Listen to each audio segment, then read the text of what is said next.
Hi, this is Pat Kelly. In this problem, the directions ask us to use Green's theorem to evaluate the line integral that they give us over the given path. And my path said something about the region, the boundary of the region formed by these two curves. They give me y equals x and then also y equals x squared minus 2x. As you can see, I've already drawn them ahead of time. For similar problems, you're probably going to do the same, is give yourself a visual. Because you remember back from your Calc 2 days, it's good to have an idea of top and bottom curves and lefts and rights. That's going to come into play for this problem. But let's begin with Green's theorem.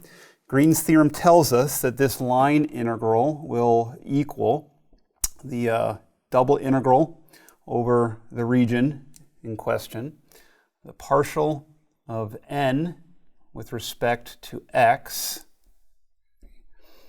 and subtract the partial of m with respect to y.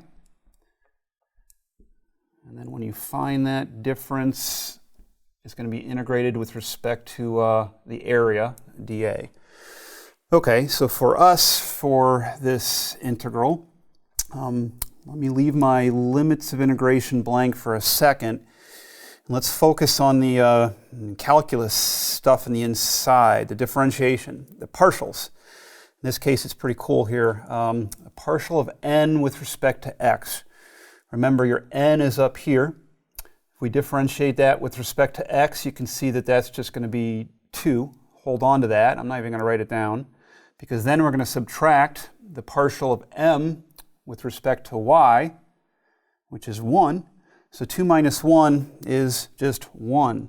Okay, so that really simplified a lot for our integrand. Then I do need a dA expression.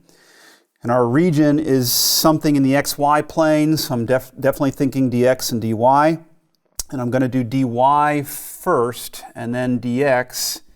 It's actually kind of important in this case that you get that order down because of your limits of integration. This is where the visual comes into play, is if you think about your y's, top and bottom, the bottom is my green curve, which is a function of x. And the top is my yellow line, which you can also see as a function of x, which means my limits of integration here then are going to go from the bottom, which is x squared minus 2x, up to the top as a function of x is just x. And then your x's, the outer integration that we do, your left x value is 0 and right x value is 3. So we're going to go from 0 to 3. Okay? All right, now it's integration time. Maybe I'll slide over for one step here because that was so small.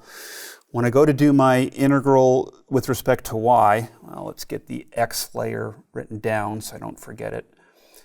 And then when I go to do my integration with respect to y, 1 just integrates to y, and I do have my limits of integration still of x squared minus 2x up to x. And then all of that will still be the integrand of an integral with respect to x. Okay, so it's slipped down here. And this equals, now I'm plugging in my top limit. I'm going to keep making sure I write the outer layer first so I don't forget it. But now I'm doing my integration. Actually, I'm just doing my plugging and shugging. I plug in x, the top limit, and then subtract what happens when I plug in the lower limit, squared plus 2x, right? And then dx. And now I'll do this integral. I think I can slide over again. So when I do this integration, I can do a little bit in my head here where, well, I'll do the high power first. So minus x cubed over 3, right? Put these two together in my head, that's 3x, so plus 3x squared over 2 when I anti-differentiate. And I do still have limits of integration going from 0 to 3. One more line down in our work should do it. Plug in your 3, and we're looking at minus 3 cubed is 27, but divide by 3, I'm going to get a 9. Plus, plug in the 3 again, 27 halves. Subtract, when you plug in a 0, it's always so nice with a 0 there. There's not going to be anything. Do some arithmetic in your head. Looks like 9 over 2. Check me. And a final answer of 9 halves. Pretty quickly, too, which is Green's theorem. So have you learned to appreciate the coolness of Green's theorem yet? If you just answered no, then you got to use it more. So go practice some on your own, all right?